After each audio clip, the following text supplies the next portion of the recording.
Okay class, अब यहाँ पर इसी कंडीशनल जर्म्स वगैरह को यूज़ करते हुए, लेबल्स को यूज़ करते हुए एक एग्जाम्पल कर लेते हैं ताकि और क्लियर हो जाए।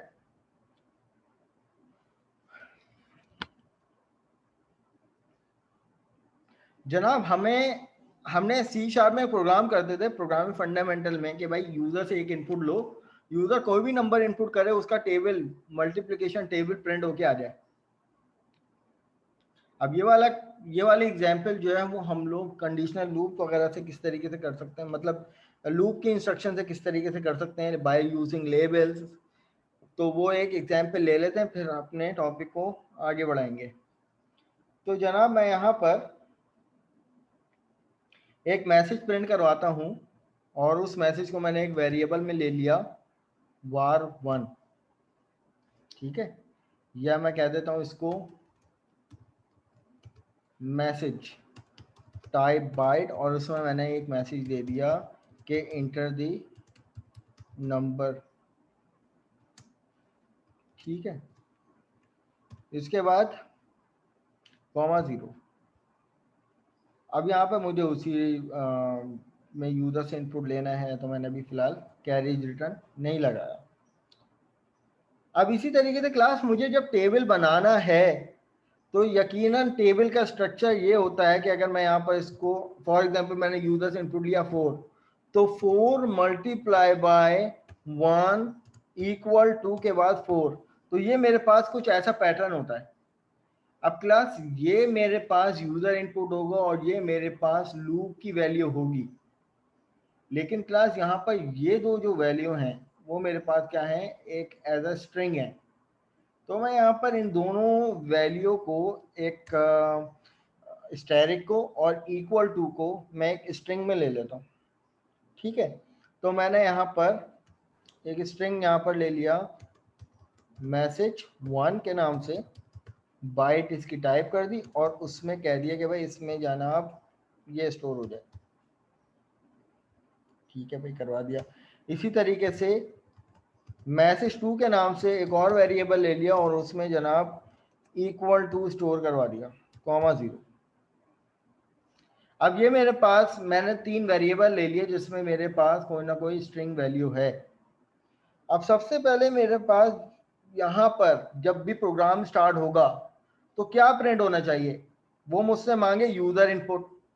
तो उससे पहले मैंने एक लेबल शो कर दिया कि भाई ये मेरे पास मैसेज प्रिंट हो जाए। तो मैं यहाँ पर क्या करूँगा, सबसे पहले कि भाई मूव EDX में इस वेरिएबल का ऑफसेट प्रिंट करवाऊंगा, यानी ऑफसेट से एड्रेस प्रिंट करवाऊंगा। किस वेरिएबल का, इसको यहाँ से कॉपी करके यहाँ पे पेस्ट करो, और फिर उसके बाद आप यहाँ पे लिख दो कॉल राइट स्ट्रिंग।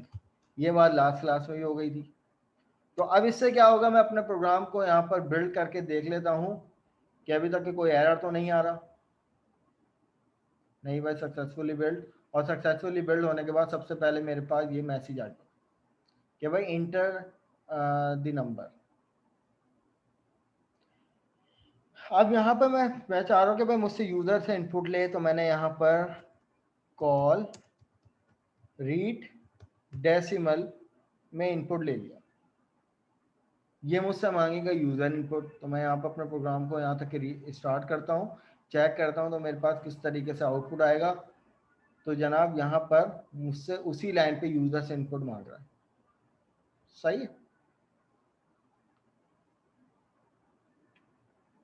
अब अगला काम क्या करना है, आप लोगों को पता है ये बात कि भाई जब यूज़र से इनपुट लिया जाता है तो वैल्यू बाय डिफ़ॉल्ट कौन से रजिस्टर में गिरती है, कौन बताएगा।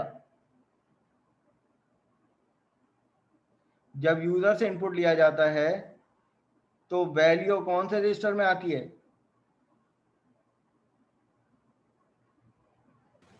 EAX। EAX में, ठीक है।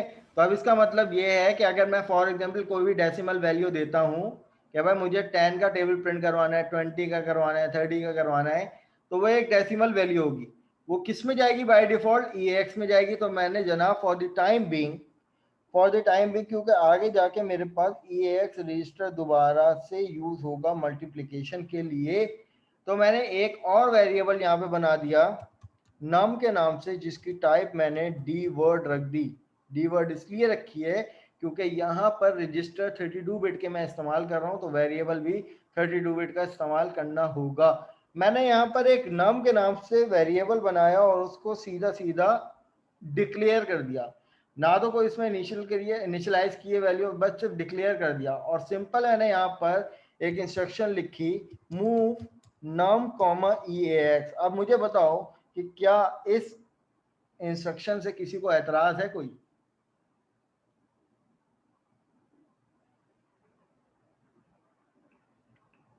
क्या ये इंस्ट्रक्शन लिखी जा सकती है? नो सर, यस सर, लिखी जा सकती है। क्यों? क्योंकि हमने एड्रेसिंग इनपुट मोड के रूल पे ये पढ़ा था कि भाई सोर्स एंड डेस्टिनेशन, यानी अगर जब एड्रेसिंग मोड लिखा जाए तो एटलीस्ट डेस्टिनेशन मस्ट बी एक मेमोरी होनी चाहिए, या तो कोई वो रजिस्टर होना चाहिए या तो कोई मेमोरी होनी चाहिए। मेमोरी से मुराद वेरिएबल, राइट?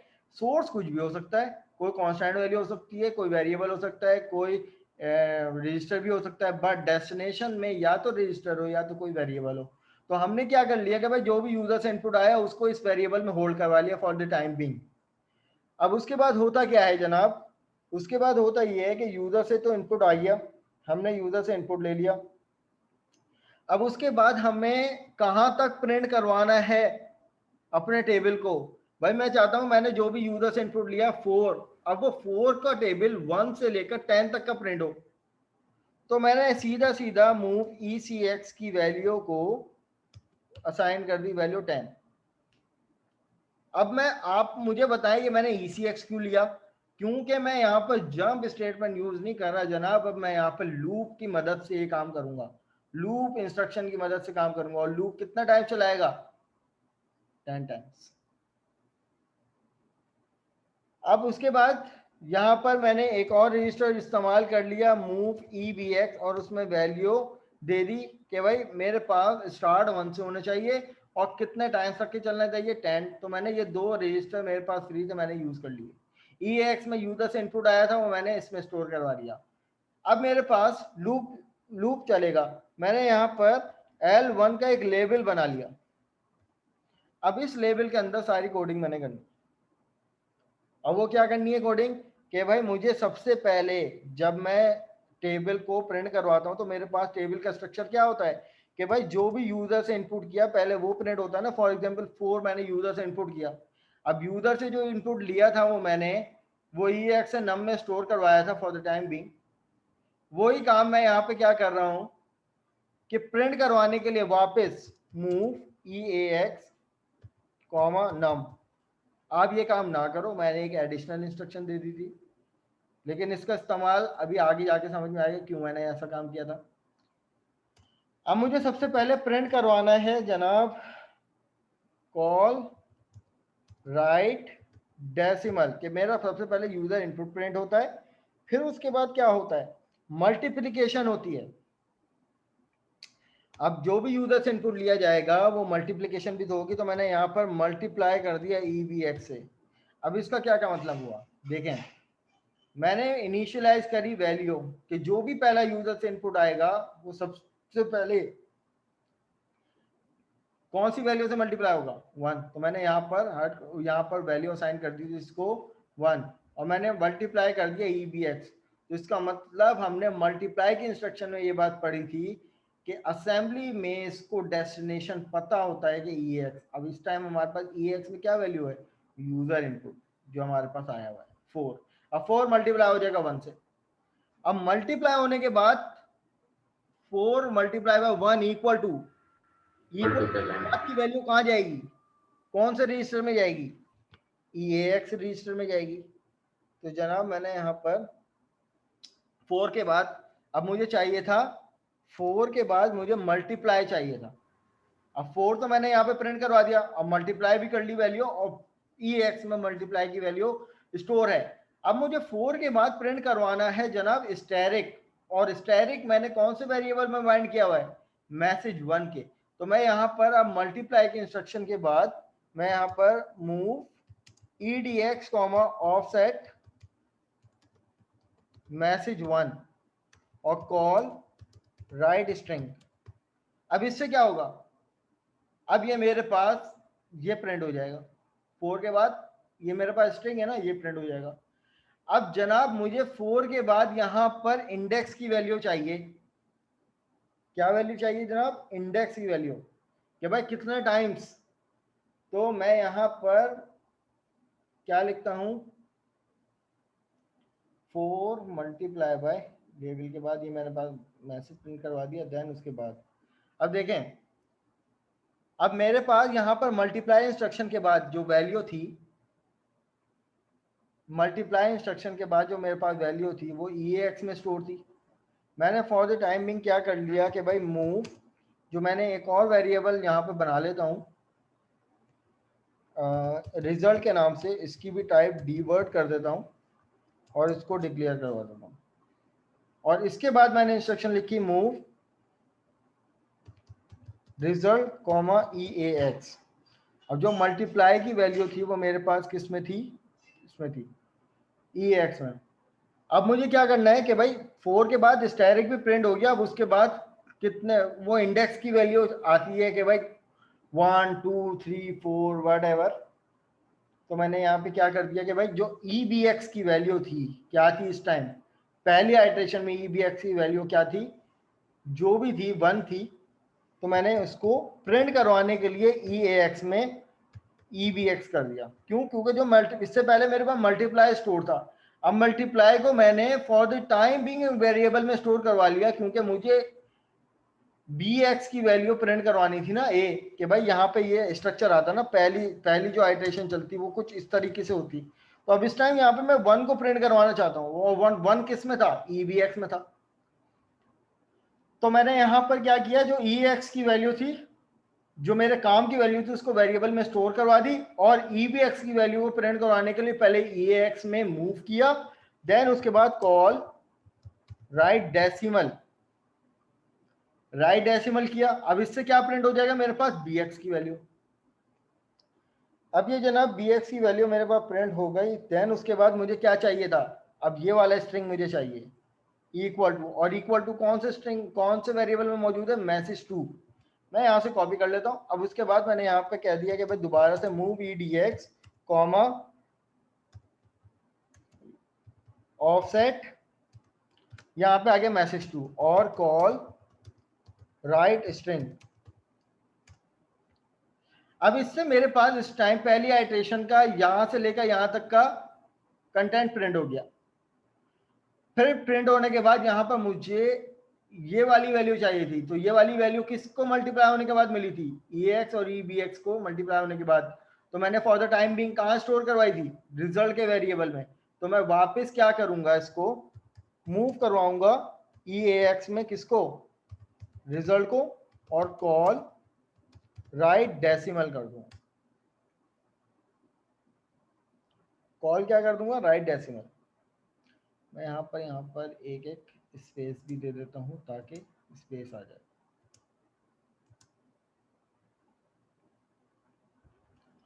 ठीक है जनाब, ये मेरे पास पहली आइट्रेशन प्रिंट होगा। अब आइट्रेशन कंप्लीट होने के बाद जब मेरी एक आइट्रेशन कंप्लीट हो जाए तो मेरे पास लाइन ब्रेक होनी चाहिए, और लाइन ब्रेक होने के बाद दोबारा से इस तरीके से प्रिंट होना चाहिए कि भाई ये अब यहाँ पर 2 आ जाए। अब ये वाली आइट्रेशन जनाब कैसे बनेगी इसको समझिएगा। यहाँ पे आंसर मेरे पास 8 आना चाहिए। देखें, अब यहाँ तक मेरे पास ये प्रिंट हो चुका है। मैं इसको यहाँ पर समझाने के लिए कॉपी कर लेता हूँ। यहाँ तक मेरे पास इस टाइम प्रिंट हो चुका है। अब मुझे चाहिए नेक्स्ट लाइन। अब नेक्स्ट लाइन के लिए मैं क्या करूँगा? Call CRLF line feed, next line पे आ जाऊँगा। नेक्स्ट लाइन पे आने के बाद मैं इंक्रीमेंट करवाऊंगा किसको? EBX को, और वापस लूप घूम जाऊंगा L1 पे। अब मेरे पास यहां पर जितने टाइम CX की वैल्यू है 10 टाइम तक के, और हर टाइम यहां पर जब मेरे पास आइट्रेशन खत्म होगी तो EBX क्या हो जाएगा? इंक्रीमेंट हो जाएगा और लूप घूमता रहेगा। और ये लूप कितने नंबर ऑफ टाइम तक के घूमेगा? ECX की वैल्यू जितनी थी।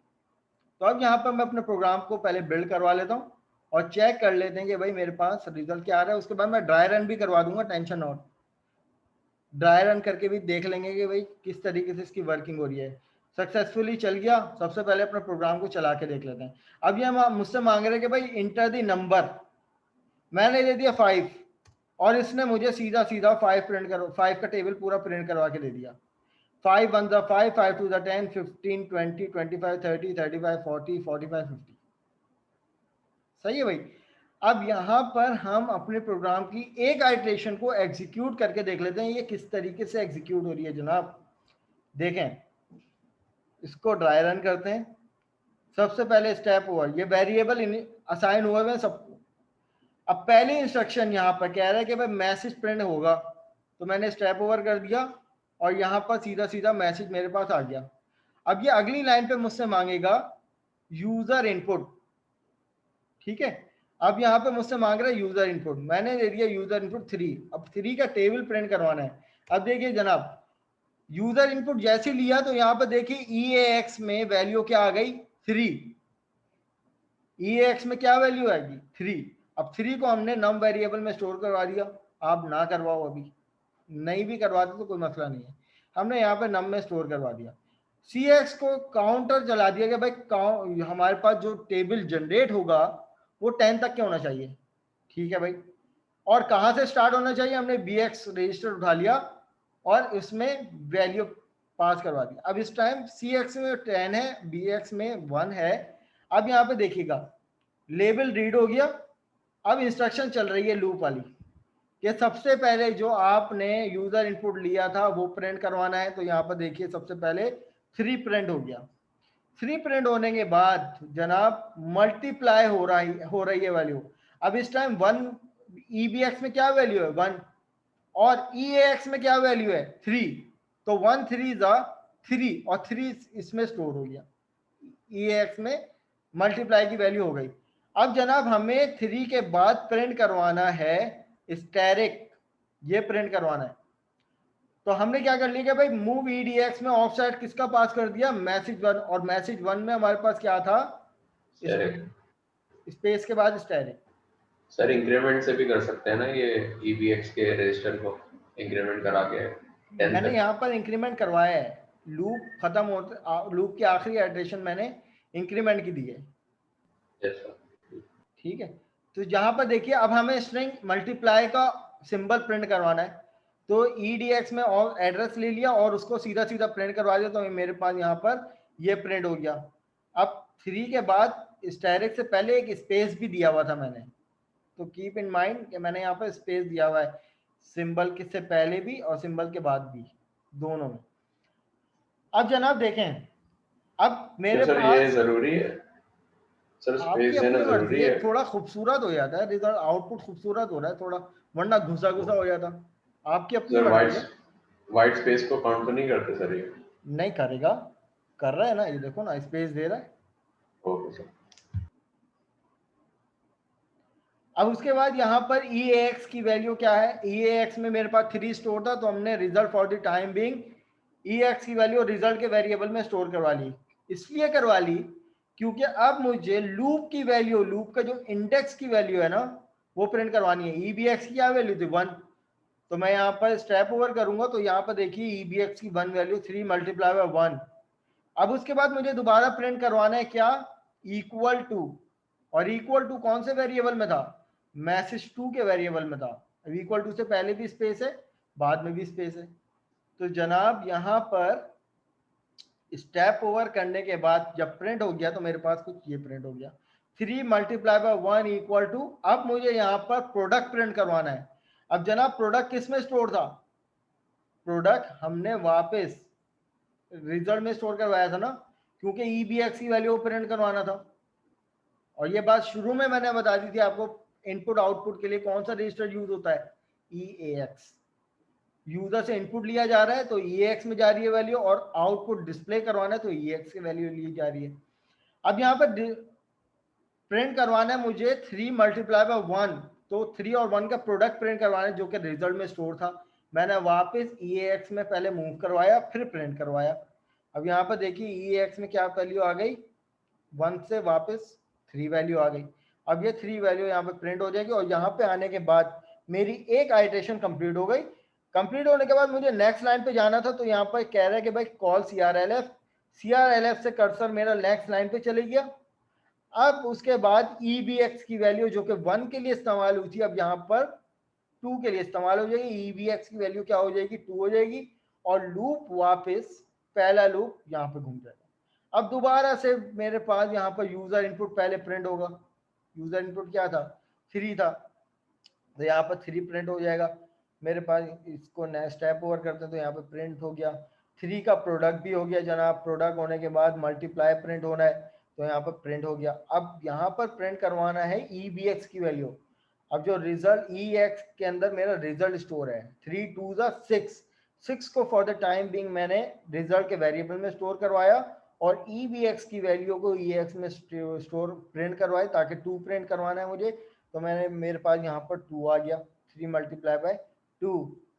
फिर उसके बाद मुझे इक्वल टू प्रिंट करवाना है, इक्वल टू के बाद मुझे रिजल्ट प्रिंट करवाना, तो मेरे पास यहाँ पर ये रिजल्ट आ गया, 3 मल्टीप्लाई बाय 2 इक्वल टू 6। फिर कैरियज रिटर्न लाइन फीड से लाइन ब्रेक हो जाएगी, और इसी तरीके से EBX। अब ये कितने टाइम चलेगा मेरे पास, ये पूरा लूप जो है वो 10 टाइम चलेगा। तो यहाँ पर देखिए कि EBX की वैल्यू, अब यहाँ पर मेरे पास कितना टाइम चल चुका है लूप, कितना टाइम चल चुका है, राइट। ये वाला प्रोग्राम किसको समझ में नहीं आया तो भाई बताइए। ये एक लूप की एग्जांपल थी।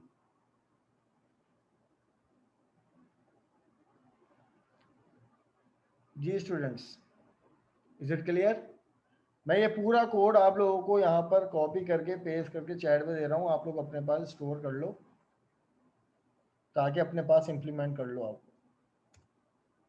ठीक है भाई, सबको आ गया?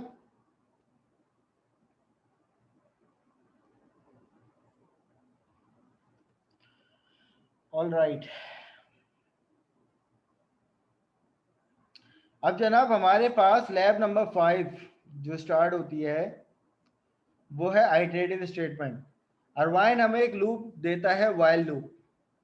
अब जैसे कि ये वाला काम हमने लूप के थ्रू किया, अब अरवाइन भी हमें देता है वाइल लूप, जिसका सेंटेंस क्या होता है, आप पहले डॉट लिखते हो, फिर वाइल का कीवर्ड लगाते हो। लेकिन C# में जो हम लोग पैरेंथेसिस में कंडीशन देते थे, तो यहाँ पर कोई पैरेंथेसिस नहीं आता, आप डायरेक्ट वाइल के कीवर्ड के बाद कंडीशन देते हो, उसका कोड होता है, फिर वाइल को एंड करते हो। सही है। इसकी मिसाल इस तरीके से लेते हैं कि जैसे कि हमने लूप के थ्रू एक मैसेज को 10 दफा प्रिंट करवाया था। भाई ये कोड आप लोग कॉपी पेस्ट कर लो जो मैंने चैट पे दिया है, क्योंकि इस सेशन के बाद जो है वो आपके पास नई चैट आ जाती है यहाँ पे, तो सब लोग कॉपी पेस्ट कर लो, अगर ज़रूरत है तो, वरना इग्नोर कर सकते हो आप लोग। अच्छा जनाब, तो यहाँ पर मैंने एक वेरिएबल लिया, फॉर एग्जांपल MSG के नाम से बाइट, और इसमें मैंने हेलो वर्ल्ड प्रिंट करवा दिया। अब मुझे क्या करना है जनाब के वाइल, और वाइल जो असेंबली लैंग्वेज में बनता है वो डॉट इस तरीके से बनता है। अब वाइल के लिए शर्त नहीं है, वाइल का इटसेल्फ, अब वाइल की कंडीशन में कोई सा भी रजिस्टर यूज करो तो वाइल उसी रजिस्टर के अकॉर्डिंग चलता है। अब जरूरी नहीं है वाइल लूप लगाए तो CX ही इस्तेमाल होगा, ये कोई शर्त नहीं है। अगर मैं यहाँ पर EBX की इस्तेमाल करता हूँ कि भाई मैं चाहता हूँ कि भाई मूव EBX, 10, अब मैं चाहता हूँ कि भाई मेरे पास EBX is less than, sorry 1 से स्टार्ट हो, और EBX is less than equal to, मैं कह दिया 10। अब उसके बाद move EDX, offset MSG, call write string, और उसके बाद सिंपल मैंने कह दिया कि भाई डॉट एंड W, यही सिंटैक्स था ना, एंड W, डॉट नहीं था, एंड W। अब ये मेरे पास एक छोटा सा वाइल लूप है। ये तो सर इनफाइनाइट हो जाएगा। अच्छा जनाब, यहाँ पर उमर क्या कह रहे हैं कि LMS और GCR पर लैब, हाँ मैंने GCR पे आप लोगों की, बल्कि मैंने दोनों पे आप लोगों की टाइम एक्सटेंड कर दिया था कल रात ही, मेरे ध्यान में था, मुझे मौका मिल गया तो मैंने एक्सटेंड कर दी थी आप लोगों की टाइम। ठीक है, रात तक के मुझे सबमिट करवा दीजिएगा आप लोग सब, लैब नंबर 1 से लेकर 4 तक। अच्छा जनाब, अब किसी की आवाज़ आई थी कि भाई ये इनफाइनाइट लूप चल जाएगा, क्यों भाई?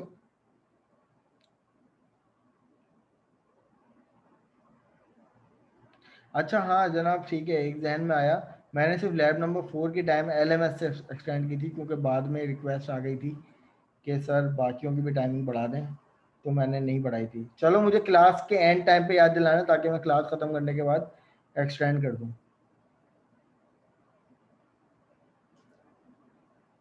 हाँ नहीं सही है, मैं तो एक्सटेंड कर दूंगा ना, तो फिर आप लोग जमा करवा देना। जनाब इस पे आते हैं, कोई कह रहा था कि यहाँ पे ये जो है वो इनफाइनाइट चलेगा, क्यों? तो लेस देन इक्वल टू 10 है ना, तो लेस देन तो है ही 1 10 से, तो ये स्टॉप कहाँ होगा सर फिर?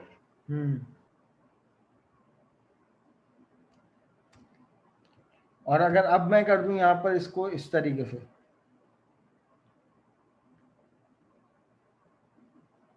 नहीं, चलो मैंने इसको वापस इसको यूं कर दिया, और अब यहाँ पे नोटिस कीजिएगा, मैं यहाँ पे कहता हूँ कि इंक्रीमेंट EBX, अब सही है?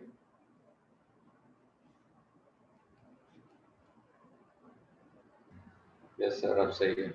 अब सही है। तो यहाँ पे सबसे पहले कुछ नहीं देख रहे, सबसे पहले इसका आउटपुट देखते हैं कि भाई आउटपुट क्या आ रहा है हमारे पास। एरर आ रहा है, अब ये एरर इसको रिबिल्ड कर लो भाई, एरर क्यों आ रहा है? एंड W डॉट लगा देते हैं, इसको बिल्ड कर लेते हैं। ठीक है जनाब, डॉट भी आएगा भाई। तो ये मेरे पास hello world hello world hello world hello world कितना टाइम प्रिंट हुआ, तो मैं यहाँ पर इसको कॉल CRLF भी कर देता हूँ, ताकि लाइन बाय लाइन आ जाए।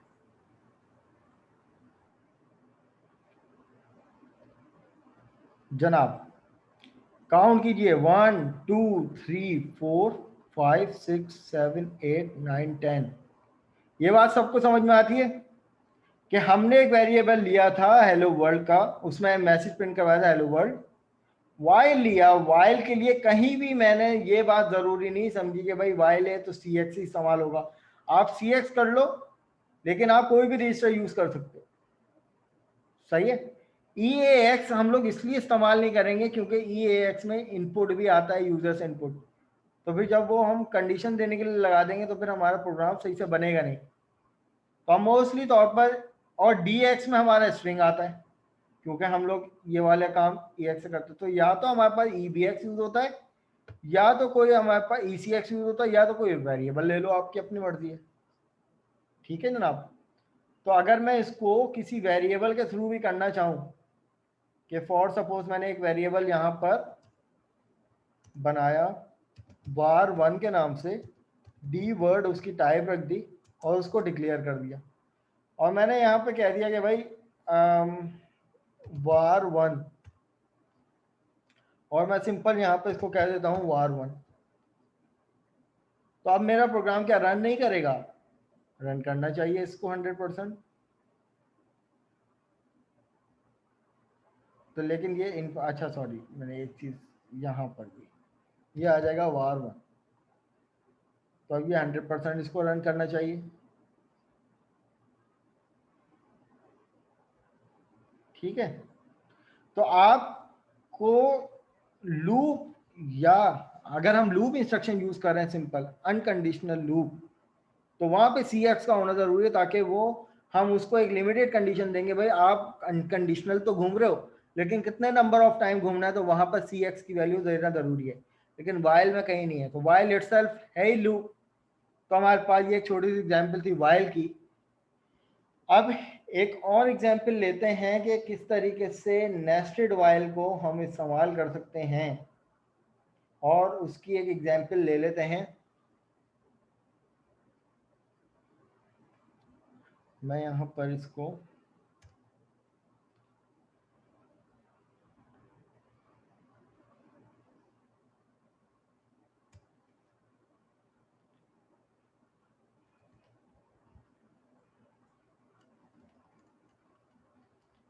ये हमारे पास बेसिक स्ट्रक्चर है।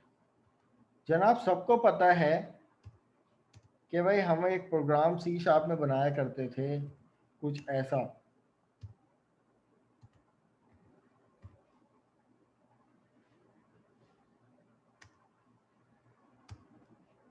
जो कि एक पैरामिड हम लोग ड्रॉ करते थे बेसिकली, ऐसा कुछ ऐसे ही काम करते थे ना। इसी तरीके से सर यहाँ नॉट पर अगेन। 1 2 3 4, तो यूं देखा जाए तो ये एक पैरामिड, एक राइट एंगल ट्राइंगल क्रिएट हो रहा है हमारे पास, जिसको हम लोग कहते हैं quarter of diamond, right angle triangle. इसी तरीके से अगर हम यहाँ पर एक और आइट्रेशन ले लेते हैं तो 1 2 3 4 5 क्लास, ये सिंगल लूप से पॉसिबल होता था हमारे पास।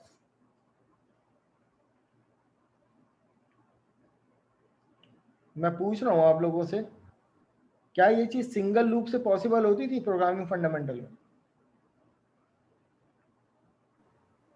नो सर, बिल्कुल नहीं होती थी। Nested for. तो इसका मतलब ये होता था कि हमें यकीनन दो लूप की जरूरत पड़ती थी, लेकिन वो नेस्टेडली इस्तेमाल होते थे।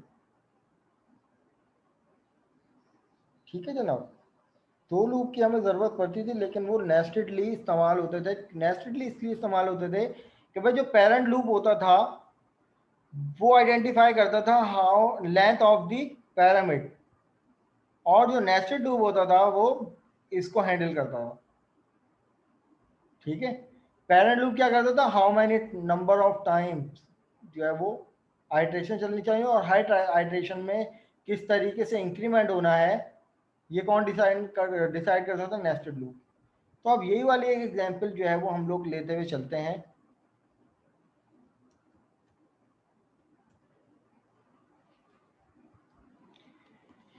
इसको हमें इम्प्लीमेंट करवाना है, तो हाउ इज इट पॉसिबल, तो हम यूज़र से इंपोर्ट करवाते हुए इसको इम्प्लीमेंट करेंगे। तो मैंने यहाँ पर MSG1 करके मैंने एक यूज़र से इनपुट ले लिया, चलो मैं इसको हटा ही देता हूँ। MSG1 करके मैंने एक वेरिएबल ले लिया बाइट, और यहाँ पर मैंने कह दिया कि भाई इंटर दी नंबर। जनाब अब यहाँ पे एक और वेरिएबल ले लेते हैं, दो वेरिएबल ले लेते हैं। यहाँ पर num1 के नाम से एक वेरिएबल ले लिया जिसकी टाइप dword, और इसको डिक्लेयर करवा दिया। इसी तरीके से यहाँ पर आंसर के नाम से एक वेरिएबल ले लिया dword, जिसको हमने कह दिया। अब यूजर से इनपुट हम इसमें लेंगे, और उसके बाद फिर अब इसको इम्प्लीमेंट करने का क्या तरीका है। सबसे पहले ये प्रिंट होना चाहिए, तो मैंने इसके लिए एक इंस्ट्रक्शन लिख दी कि भाई मूव edx कॉमा ऑफसेट, और ऑफसेट के बाद MSG1 और call write string, call write string. ये तो मेरे पास सीधा सीधा प्रिंट करवा देगा। अब उसके बाद मैंने यहाँ पर कॉल रीड डेसिमल का एक यूजर इनपुट ले लिया, और इनपुट लेने के बाद जनाब मैंने उसको स्टोर करवा दिया move num1 comma EAX for the time. अब उसके बाद यहाँ पर मैंने काउंटर चलाया, यानी ई मूव कर दो ECX को 0 से, और मूव EBX उसकी वैल्यू 1 दे दी। अब यहाँ पर लूप चलाएंगे हम। यहाँ पर हमने लूप लगा लिया while डॉट वाइल के बाद हमने कंडीशन दे दी कि भाई ECX is less then num1।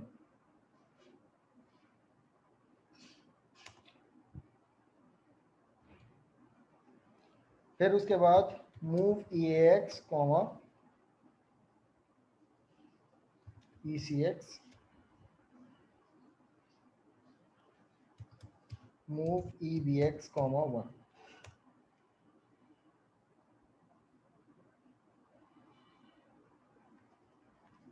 अब ये मेरे पास पेरेंट लूप हो गया। उसके बाद एक और लूप इसी के, अभी मैंने इस वाले लूप को एंड नहीं किया, इसी के अंदर दूसरा लूप बना दिया, नेस्टेड लूप।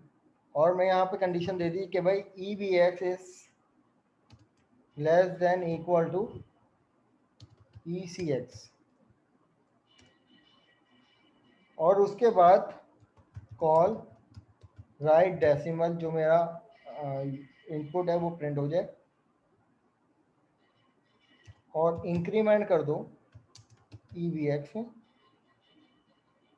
और इसी तरीके से डॉट एंड डब्लू।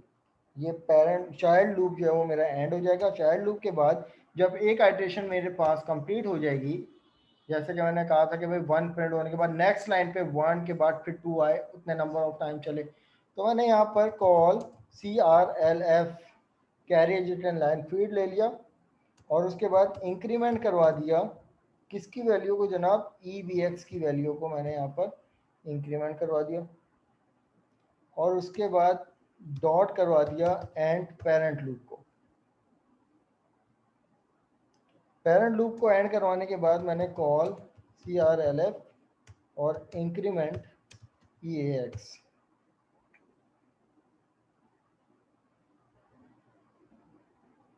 अभी मैंने एक इंस्ट्रक्शन गलत लिख दी यहाँ पर, NW EAX।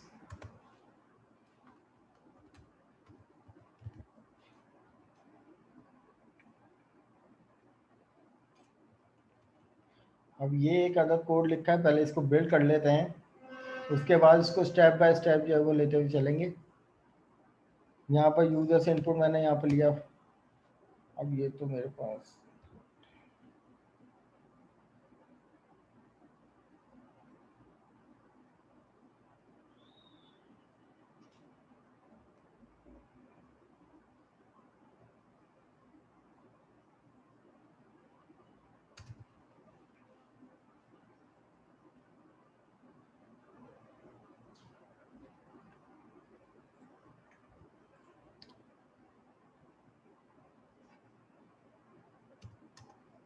कुछ ऐसा मेरे पास आउटपुट आया है।